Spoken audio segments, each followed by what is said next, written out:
Okay, emphysema definition. We are now shifting to COPD or chronic obstructive pulmonary disease. Okay, so definition of emphysema or pulmonary emphysema is, it's a pathological term, and the definition is abnormal permanent enlargement of air spaces distal to the terminal bronchioles. Have you read the bronchioles parts?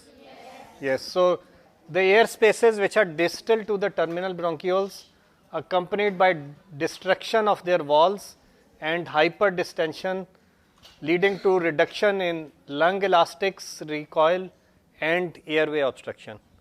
So, dilatation and destruction of airways. If you want to give a brief description, I would say dilated and destructed airways, distal to terminal bronchioles.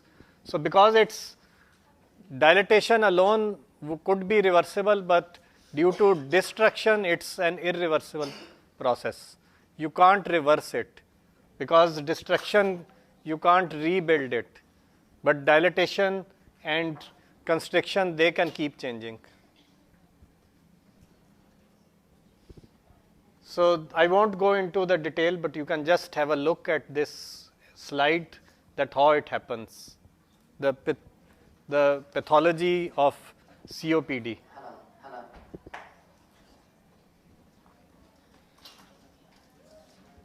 Okay, so that was emphysema, dilatation and destruction, and the symptoms are gradually progressive dyspnea. So as it progresses and involves more and more of the lung, the dyspnea gets worse. Progressive worsens over time. With exercise, it's even worse because in exercise you need more ventilation, the demands of oxygen increase. Persistent, it is at every time, every day. Patient says increased effort to breathe, heaviness, air hunger, or gasping. And what do you expect if the airways and everything in the lung is dilated? What do you expect? Yes, so it will be hyperinflation. Can you see how big the lungs look? And diaphragm is normally curved upwards, it's convex upwards. In this case, isn't it on the right side convex downwards or inferiorly? So this is due to hyperinflation. If you count the ribs, there will be too many. Sometimes 8 anterior and entire 12 posterior ribs are seen above the diaphragm. And can you see on the lateral view, it's called a barrel shaped chest. Have you heard the term barrel shape? Can you see how much? See this dimension, anterior to posterior. So this makes it barrel shaped. And isn't the diaphragm very much flat? So diaphragmatic flattening and barrel shaped chest. And if you count the ribs, there will be too many. And if you want to know that it's irreversible or irreversible, if the patient exhales or tries to get rid of the inhaled air, is unable to because the air is trapped inside. So emphysema is irreversible. So permanently dilated airways, and gradually the diaphragm becomes straight, and even it could go in the opposite direction. As on the right side you can see, on the left some convexity superiorly is maintained, but on the right side it's convex inferiorly. So this is due to excessive air which is got trapped in the lung. And this is the space behind the sternum, it's called a retrosternal air space. The diaphragm, they are flat, or even in the opposite direction they are inverted. No, it's air is too much, but it's not replaced by anything. So the question is Sillett sign. There will be no Sillett sign. It's excess of the air which is normally present. So the borders will remain. Diaphragm is first straightened and then it's inverted or convex inferiorly, but nothing is going to be silleted. Sillet is when the same density it's replaced. If air is replaced by a different density. So there is nothing silleted. Are not well defined. We cannot really identify. Which borders? This, okay. This is the retrosternal space, this is the retrocardiac space, this is the heart in between. So I can make out everything. We have to see three things only. In a lateral view, we have to see the retrosternal space, retrocardiac space, and heart in between. So I can show you the borders of all three. There is no reason that they should be Silet sign because the air is in excess. So Silet sign is when one density is replaced by another. So if this had it been some fluid in the pleura, this diaphragm would disappear because the air would not be in contact with the diaphragm.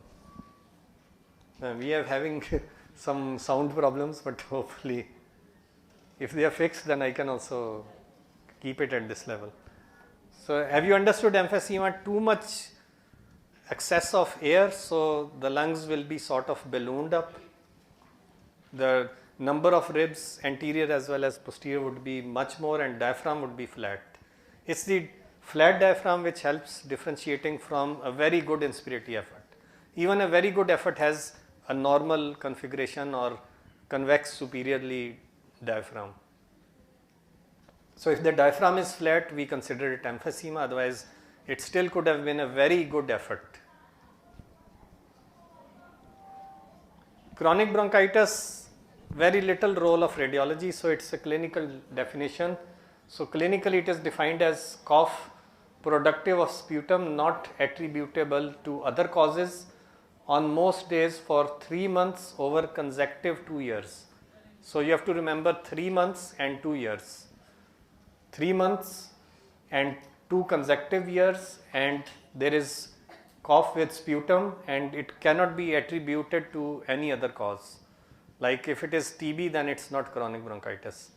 So if it happens without any known cause, such as absence of TB, absence of any other cause of sputum, and it happens for at least 3 months for 2 consecutive years, you call it chronic bronchitis. So it's a clinical and epidemiological term, not a radiologic one. On radiology, it's just called a dirty chest appearance. So the markings are somewhat prominent, but again it could be subjective. Don't you think they are more than what we expect to see and what you have been seeing in the normal examples? So the appearance is just called a dirty chest appearance or excessive bronchovascular markings, and there is no specific. So we need the history. I couldn't call it chronic bronchitis without knowing that if there is sputum for 3 continuous months and consecutive 2 years. So if I don't have this information, I cannot call it chronic bronchitis. If the clinician gives me this information or the patient tells that this is what the case is, then I could raise the possibility of chronic bronchitis. Otherwise, all I would say is prominent or excessive bronchovascular markings, and that's all.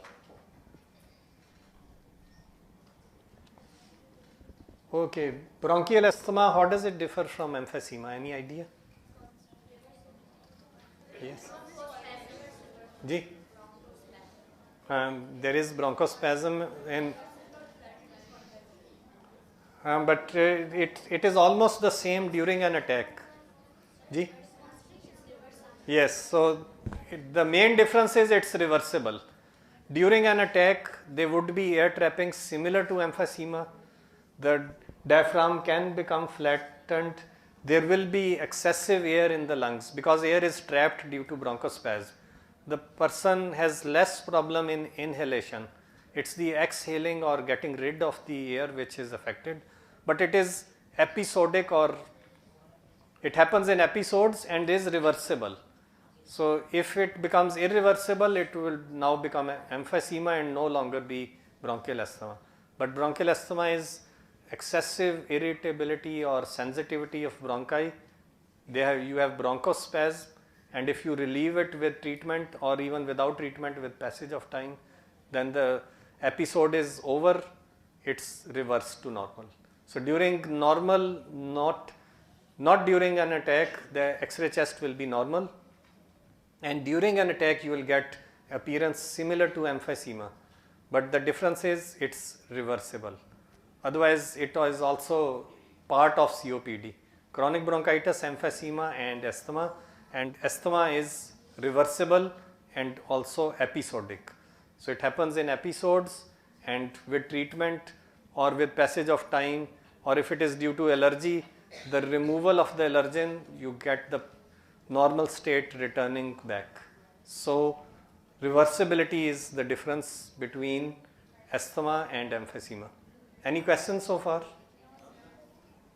Okay, this seems to be easier part of today. Okay, bronchiectasis is by the name, bronchi is bronchi or bronchioles, and ectasis is dilatation. So can you see areas of dilated bronchi? Especially, let me show you here. This is one very prominent, another. So when the bronchi become dilated, two things happen. They become thick-walled because they have repeated infections. Once they are repeated infections, the bronchi become dilated due to secretions in them for a long time, so they become dilated and the walls become thick. Because the walls are thick, the bronchiectasis, you have dilated air spaces, the bronchioles, and with thick walls they become visible. Normal bronchi have so thin walls that they are not visible. So having thick walls and having dilated bronchi, you start seeing them. So that is bronchiectasis, dilated bronchi. No, it's just the bronchi are dilated. So it's restricted to the bronchi. Bronchiectasis. Those bronchi do not do the air trapping. No. Showing more blackish portion, blackish. No, they often have secretion, so you can have air fluid levels in bronchi, and in otherwise they are air filled. They are dilated, so if too many of them become, then yes, air exchange will be affected. They are thick walled as well. But air exchange often happens at the alveolar level, so they are less affected. So mainly they become thick walled and dilated and lead to repeated infections. And where do you expect bronchiectasis to be more common, in upper lung or lower? Why? Okay, which in paranasal sinuses, which sinus is most commonly involved? Do you understand paranasal sinuses? Yes. So answer she is giving is maxillary. Do you agree? And what's the reason? The secretions have to go uphill. It's below the nose. So all sinuses, their secretions are drained into the nose, and it's the maxillary which have to go uphill. So in the lungs, it's often the lower lobes which are involved. But in TB, because TB is a disease of upper lungs, so in TB you do get upper lobe bronchiectasis. But the bronchiectasis which is due to trapping of secretions, they have to go uphill. All the bronchi drain into the hilum. So this lung will have to go uphill, upwards against gravity. So in bronchiectasis, most cases are in mid and lower because these bronchi have difficulty in getting rid of the secretions and they have to go uphill. The gravity helps the upper ones to drain into the hilum. Yes? Sir, I am having difficulty differentiating between the bronchiectasis X-ray and the chronic bronchitis. Okay, let me go back then. Okay, do you see any dilated bronchus here? Isn't it just accentuated markings? The markings are more than what we expect, but we don't see any dilated bronchus. So I can't see any. I'm seeing it carefully once again. So there is no dilated bronchus. And now let's come back to bronchiectasis. So aren't they dilated bronchi? They appear as rounded, thick-walled things. So here we have, aren't these two? They are often in clusters because one area is affected. So you get clusters of dilated air spaces, which is bronchiectasis. So when you see this appearance, you think bronchiectasis. If you see accentuated markings, you think chronic bronchitis. But as I said then and I am repeating now, you need to have the 3 months and 2 years to call it chronic bronchitis.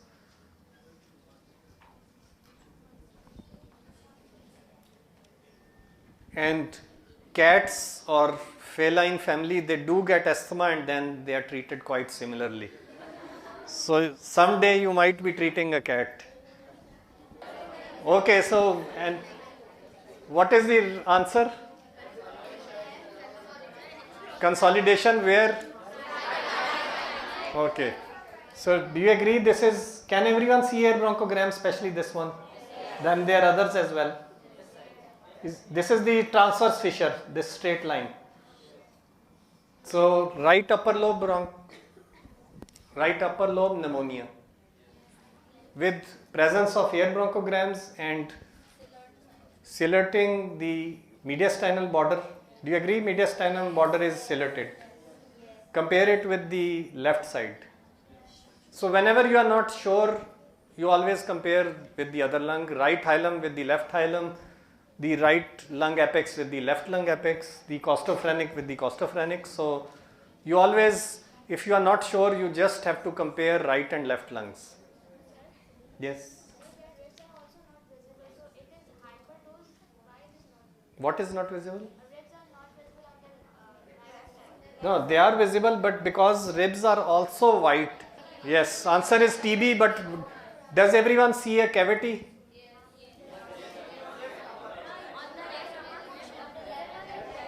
Right, I don't see anything. Right, what are you seeing on the right? No, isn't it on the left lung?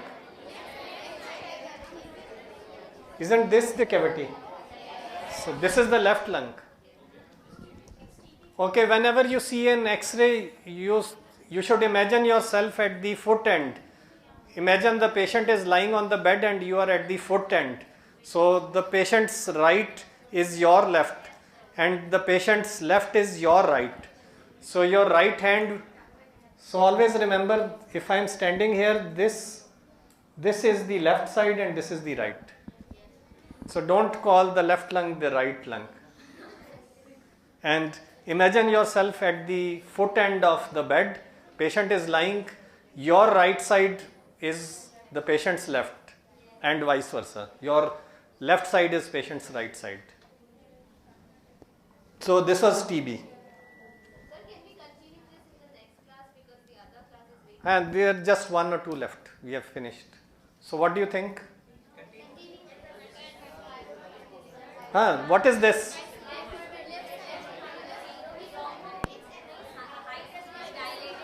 Yes, hyperinflated, so emphysema. So emphysema, everyone agrees? Okay. Okay, what's this?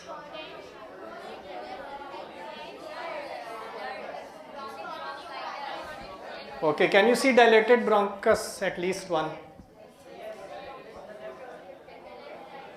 What about the heart? This is a case of dextrocardia as well. And we have reached the end, so